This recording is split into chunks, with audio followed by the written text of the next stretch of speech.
Eu acho que aqui no Brasil nós temos pelo menos umas 3 ou 4 empresas que a gente poderia usar como exemplo desse tipo de situação. Empresas que tinham balanços maravilhosos e, por questões muito fora de contabilidade, elas acabaram proporcionando perdas para os seus investidores. Graças a Deus, perdas que foram recuperadas, mas as vidas humanas que muitas vezes foram envolvidas não podem ser repostas, né? Então, nós temos que, ao reportar o negócio, reportar todos os tipos de risco. E aí você falaria assim, não, mas então está resolvido, Vânia, porque grande parte das empresas do mundo hoje já reportam o que a gente chama de relatório de sustentabilidade. Então, eles já mostram lá as questões ambientais, as questões de responsabilidade social, as questões de governança, está tudo resolvido. Não, não está, porque, infelizmente, apesar de reportado, o contábil não está conversando com o não contábil. E quando você deixa esses dois blocos completamente isolados um do outro, o efeito é que você está assumindo mais risco ainda. Por quê? Porque você tem uma norma contábil que minimamente te ajuda a verificar a evidência da informação financeira. E ainda assim a gente tem erros, ainda assim a gente tem fraudes, ainda assim a gente tem riscos. Imagine para algo que não conta com o mesmo respaldo de ter uma norma, de ter auditoria que garanta a confiabilidade da informação. Então, o risco é ainda maior ao divulgar esse tipo de informação. Então, não vamos divulgar? Não, não é isso que o relato integrado propõe, e por isso ele foi criado. Relato integrado não é uma nova norma de relatório de sustentabilidade. Ele é um framework que busca consolidar no mesmo patamar de qualidade a informação financeira com a informação que hoje a gente conhece como sendo não financeira, ou seja, para dar segurança à informação ASG, eu vou fazer com que ela seja evidenciável na informação contábil. Porque aí, com o tempo, o auditor que verifica os números financeiros, ele pode dar conforto e respaldo também para aquilo que é não financeiro. É claro que isso é uma jornada, não estamos nem perto disso começar, mas o fato de a gente ainda ter muita coisa para fazer nesse sentido não significa que a gente deva tomar o caminho mais cômodo, que é desistir. Porque os relatórios contábeis nasceram da mesma forma. Eles não nasceram seguros, eles não nasceram perfeitos. Eles nasceram dentro daquilo que era considerado aceitável para você reportar o negócio. É isso que a gente está buscando nesse momento. Critérios, frameworks, padrões que sejam considerados minimamente aceitáveis para reportar sustentabilidade. E eu vou usar como cola o relato integrado que vai fazer o financeiro falar com a sustentabilidade, porque assim eu consigo fazer cruzamentos. Eu vou evitar o que a gente chama de inconsistências. Eu vou evitar que a empresa diga no seu relatório de sustentabilidade que ele é um pai para os seus empregados e que a provisão para perda trabalhista no balanço contábil dela seja monstruosa. Eu não posso ter várias verdades. Então, o relato integrado ele não é outro relatório. Ele é esse padrão que traz para o mesmo senso de equilíbrio e qualidade o financeiro e o não financeiro. Quando que a gente vai conseguir chegar nesse mesmo padrão de qualidade? Na verdade, sustentabilidade tem uma chance muito grande, porque ela não precisa cometer os mesmos erros que a gente incorreu na parte contábil para poder chegar lá. Por isso, no mundo inteiro, os profissionais da área contábil são os que mais estão ajudando a implementar relato integrado no mundo, porque a gente vai conseguir chegar mais longe com menos percalços no caminho, porque a gente vai se valer dessa experiência e desse apoio. Então, eu tive o privilégio de coordenar o grupo do Conselho Federal de Contabilidade, que examinou relato integrado, que se transformou na OCPC 09, ou Resolução 14 da CVM, que já está em vigor.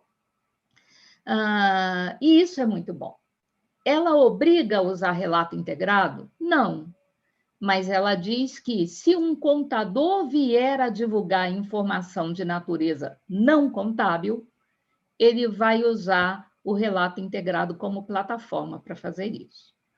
O que é bem diferente do que o que vocês estão fazendo aqui, que é o curso de relato integrado voltado para o setor público. Por quê?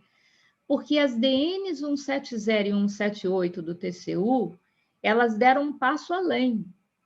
Não é para o caso de um contador se envolver, não. Todas as empresas sujeitas à apresentação do relatório de gestão do TCU devem preparar tal relatório com base no framework do relato integrado. O Brasil é o único país do mundo que tomou essa decisão. Então, o setor público ele está adiantado nesse sentido em relação ao setor privado. Não quer dizer que a CVM não vai chegar lá, vai.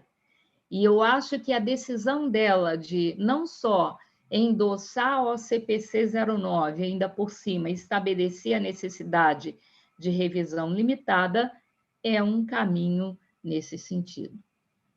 Mas o objetivo principal de relato integrado não é o relatório que a gente publica. Vocês vejam que o nome não é relatório integrado, é relato. Porque o objetivo do IRRC, o órgão que prepara o relato integrado, não é colocar mais um relatório que as empresas vão ser obrigadas a preencher. Não.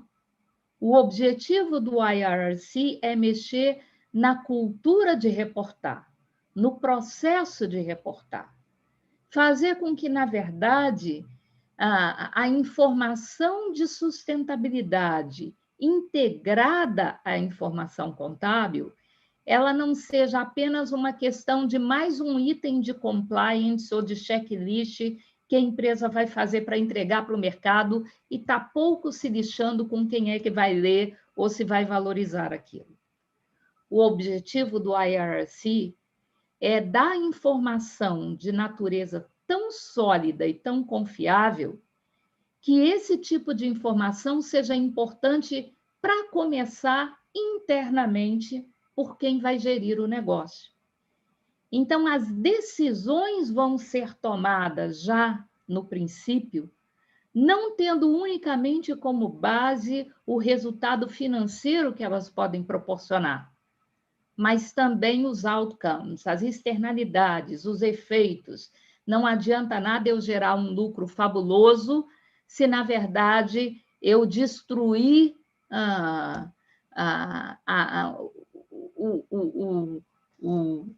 o bioma do lugar onde eu estou localizado, porque daqui a pouco eu não tenho mais matéria-prima para continuar a fabricar aquele produto e eu não tenho consumidor para comprar aquele produto.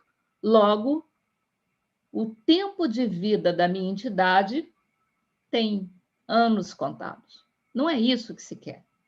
Se quer que as empresas aprendam que sustentabilidade é bom negócio, que eu posso sim ser lucrativo, posso sim atender às necessidades do meu investidor, respeitando a dignidade humana, tendo boas práticas de governança corporativa e preservando o planeta que os meus netos vão precisar deles para viver quando eu não estiver mais por aqui. Então, essa é a mensagem que a gente chama pelo conceito de pensamento integrado. É a própria cultura de gerir o negócio, de você não pensar em sustentabilidade como sendo sinônimo de abraçar uma árvore, algo muito distante, muito fantasioso e muito utópico. Isso é business, né? E a própria entidade que faz normas contábeis, a IFRS Foundation, as normas usadas aqui no Brasil, Já a partir desse ano, vai ter uma entidade voltada para fazer as normas de sustentabilidade. Quando isso estiver de pé, meus amigos, isso vai tomar, sabe, sarça ardente? Sabe, fogo que pega em palha? É isso que vai acontecer com as normas de sustentabilidade. Por quê? Porque hoje você tem várias entidades que fazem padrões de relatórios de sustentabilidade, mas elas têm características que são próprias, que dão certo para um segmento e não dão para o outro. E falta a elas uma linguagem que seja global, falta a elas aceitação por parte dos reguladores mundiais.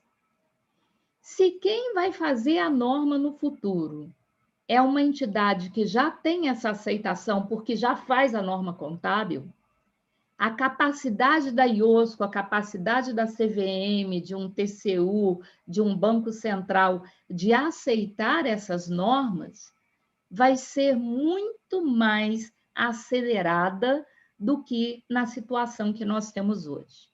E é tão urgente isso que a consulta pública da IFRS Foundation foi no final do ano passado, e eles, em 2 de março desse ano, já se reuniram para estabelecer as bases dessa nova entidade.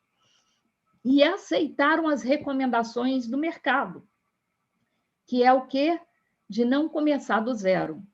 Então, eles vão chamar o relato integrado para dentro, vão chamar o GRI para dentro, vão chamar o SASB para dentro, vão chamar o CDP, o CDSB, aqueles que já estão com alguma coisa trabalhada nesse sentido, para poder dar um chão, um pontapé inicial para que esse trabalho da IFRS Foundation possa começar.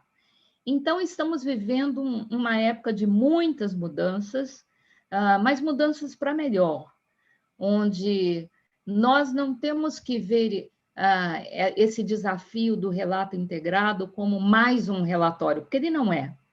O BNDES, por um acaso, faz o seu relato integrado, tendo como base o relatório anual que ele já tem que fazer para atender o mercado. O Itaú faz a mesma coisa. O CRC e o CFC fazem isso via relatório de gestão que vai para o TCU. Então, relato integrado não é um relatório, é o processo, a cultura de reportar que é transformada para que fatores não apenas financeiros, desde a origem de se conceber uma transação, eles já possam ser levados em consideração. E se eles já foram levados em consideração desde a origem, os sistemas que vão captar o desempenho já estão preparados para monitorar o efeito e reportar será muito mais fácil. Auditar, idem, porque os controles já estarão lá.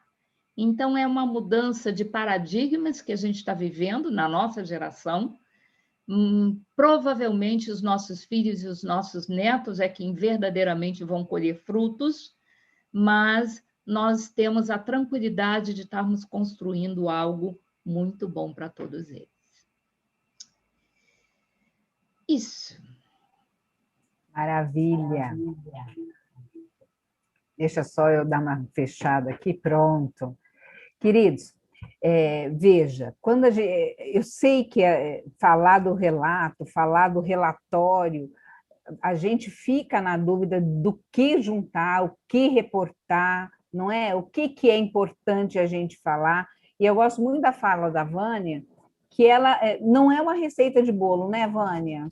Não existe essa história de receita de bolo. Cada entidade deve retratar, deve relatar aquilo que é condizente ao seu modelo de negócios, o que é que ela vai, o que ela vai relatar, não é? Eu acho que é uma dúvida, não é assim, Vânia, que você percebe das pessoas como todo do que deve relatar?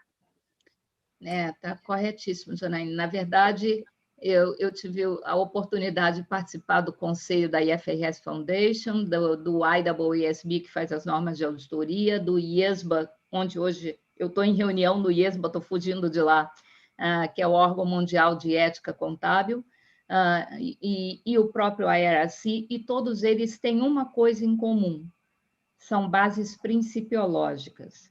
Relatório não pode ser checklist. Eu não posso copiar o relatório do vizinho só mudando os números para o meu relatório. Eu tenho que reportar o meu negócio, a minha empresa. Então, a primeira coisa que eu tenho que fazer para reportar bem é conhecer o meu próprio negócio. É saber quem eu sou, é saber o que eu penso, é saber como é que eu estou gerindo, quais são minhas estratégias, quais são meus objetivos. Esse é o primeiro passo para eu poder construir relatórios que sejam eficientes para o mercado. Vocês gostariam de fazer alguma pergunta?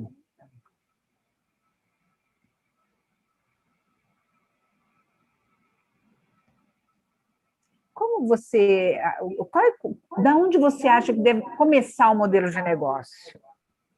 Como que você acha, Vânia? Eu não sei se vocês são consultores ou não são, então não me levem a mal no que eu vou falar. Mas muitas vezes a empresa, antes mesmo de olhar para dentro, ela já contrata um consultor que vem de fora para olhar para o negócio dela. E, na verdade, é você quem vai ter que descrever quem você é, porque senão aquilo que o seu consultor vai construir para você vai estar enviesado por aquilo que você deixou de falar. Então, eu acho que para qualquer coisa que a empresa queira fazer em termos de transparência, ela tem que conhecer a si própria, né? Ela tem que montar um time que olhe para dentro, que veja o que... Sabe aquela matriz SWOT, né? Quais são seus riscos, quais são suas oportunidades, onde que ela quer chegar, quais são seus valores, o que é a sua missão. Se ela não se conhece, ela não sabe contar a sua própria história. E se você, empresa, não abraça a função de contar a sua história, o mercado tenta adivinhar quem você é, e muitas vezes adivinha errado, e tira conclusões erradas, e toma decisão que vai prejudicar a sua empresa, porque você não soube ser transparente, né? Então, eu acho que esse é o primeiro passo. A Adriana está até colocando aqui, ó, fazer um diagnóstico interno para depois investir. Você sabe, Vânia, uma grande confusão que os conselhos têm feito, eles confundem modelo de negócio, eles confundem análise SWOT, modelo de negócio, cadeia de valores. O que você pode deixar de explicação para eles assim? Ai, se eu tivesse tempo, Janaína, porque, na verdade, essas coisas não se leva tempo. Né? Uma cadeia de valor, ela está muito mais ligada ao ciclo operacional do negócio da empresa. Ela vai desde o desenho do seu produto, a identificação da necessidade do mercado que você quer atender, o desenho de uma solução para atender essa necessidade, quem são os fornecedores que vão te alimentar, quem serão os seus clientes, como é que você vai comunicar a esse cliente que você desenvolveu um produto para atender aquela necessidade, que tipo de garantia você vai dar para o cliente que comprou o teu produto para garantir que ele vai estar satisfeito. Então, isso é uma cadeia de valor, né? Ela começa, tem tudo a ver com o core business da empresa, com o ciclo operacional da empresa. Já um modelo de negócio, ele é muito mais abrangente. Por quê? Porque uma empresa não tem só atividades operacionais. Ela tem atividades de investimento, ela tem atividades de financiamento, ela tem toda uma parte de relacionamento com o mercado, com reguladores e tudo isso, que não entra na cadeia de valor, mas ajuda ela a explorar aquilo que ela estabeleceu como seu objeto de existir como empresa, né? Então, eu diria que a cadeia de valor incorpora o modelo de negócio, mas não se confunde com ele de nenhuma forma, né? E você sabe que um grande, dentro dos relatórios que eu observei, a maior parte das entregas como modelo de negócio foi a cadeia de valor. É, Eles fizeram todos como cadeia de valor. A é maior o parte. jeito mais prático, né? É aquilo que você já conhece mais, mas tem que evoluir, né? Tem que Tem que evoluir, evoluir. porque a Ó, cadeia de valor não se sustenta sozinha. Então, jamais. Estão me perguntando aqui, ó, como você, para você, como a economia circular pode auxiliar nesse modelo de negócio? a economia circular ela é formidável, porque ela ajuda você a diminuir resíduos. Qual o conceito por trás da economia circular? Aquilo que você gera de resíduo na exploração do seu negócio, não só pode servir de matéria-prima para um segundo subproduto, por exemplo, ou pode servir de matéria-prima para alguém que vai usar aquele teu resíduo para um outro produto. Então, a economia circular, ela prevê lixo zero, né? Ela prevê que a gente vai procurar reaproveitar ao máximo aquilo que a gente está gerando como decorrência do negócio que a gente está explorando. E sempre tem, né? Se a gente procurar bem, a gente sempre encontra um uso para aquilo que a gente descarta, né? E você hoje pode achar que é uma perda de tempo e de recurso você procurar aonde que você pode alocar os seus resíduos, mas se você se der ao trabalho de fazer isso, você vai perceber como isso também pode ser incorporado no seu modelo de negócio, reduzindo o custo ou até mesmo aumentando a rentabilidade, né? Então, a economia circular, ela faz parte, sim, desse pensamento integrado. Maravilha, maravilha. Alguém gostaria de fazer mais alguma pergunta? Nós estamos já nos aproximando ao término da Vânia. Vânia, você aqui é sempre uma grata participação. Eu fico muito feliz, muito, muito, muito. Todo mundo aqui fica feliz com a sua participação.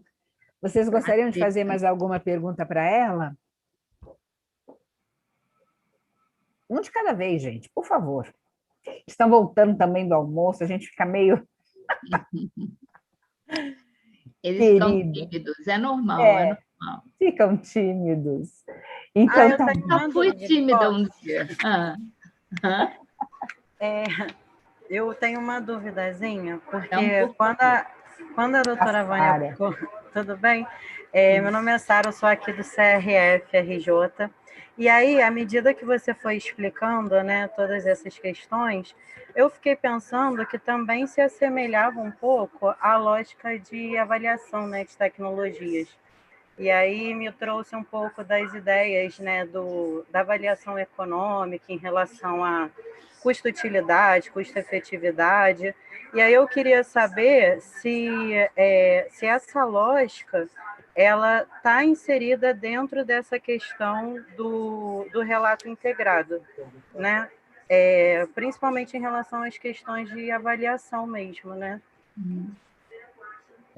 Com certeza, obrigado pela pergunta, Sara. Na verdade, quando você olha para dentro e vai fazer aquela matriz SWOT, você vai estar avaliando o que você faz e que não está dando retorno, que de repente vale a pena terceirizar ou vale a pena descontinuar aquele produto, o que não está funcionando agora, mas pode ser uma grande oportunidade se você investir um pouco mais, se você mudar um pouquinho para fazer com que aquilo que não está atendendo a necessidade do mercado vá atender.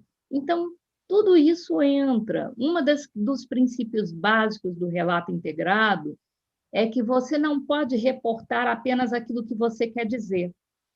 Você tem que reportar aquilo que o mercado tem necessidade de saber. Então, a consulta ao mercado, ela é parte fundamental do seu relato integrado. Então, você não deixa de estar avaliando. né? De repente, a forma como você está prestando aquele serviço, por uma mudança muito boba, podia alavancar enormemente aquilo que você está fazendo. Então, o relato integrado é uma peça onde você passa a interagir com o mercado e ver essa efetividade e essa utilidade do negócio de uma maneira muito mais clara. Principalmente porque como você vai dar não só a informação passada, mas a perspectiva futura, e não é guidance, não é dizer quanto vai ser o teu lucro, é dizer onde é que você quer chegar com o teu negócio, qual é a sua estratégia, Propósito, o que né? você acredita, qual é o teu propósito. Então, não só você vai estar direcionando o futuro, mas você também vai estar dando a má notícia. Ou seja, em relato integrado é proibido você dizer que tudo é maravilhoso. Você é obrigado a contar também os problemas que você tem. E isso é que vai fazer o mercado confiar em você, porque você não esconde dele aquilo que não está funcionando bem. Porque a pior coisa para a gestão de um negócio é uma coisa chamada incerteza. O mercado não tem medo de má notícia, ele tem medo de susto. Porque quando ele sabe que a notícia é ruim, ele tem a oportunidade de desenvolver uma estratégia para neutralizar a perda que ele vai estar sobre Plano isso. B. Mas se ele não é informado sobre esses perigos, ele é pego De na surpresa. avalanche. E isso é o que pior pode acontecer no mercado, e com relato integrado não tem chance de acontecer. É isso. Ai, Vânia, muito obrigada pela sua participação. Você é uma querida, nós somos apaixonados aqui por você, viu? Muito, muito, muito, muito obrigada pela sua participação. Adoramos. Que bom. Lamento não poder ficar mais, mas eu tenho que eu sei, você tem que voltar lá para a reunião. Obrigada, viu?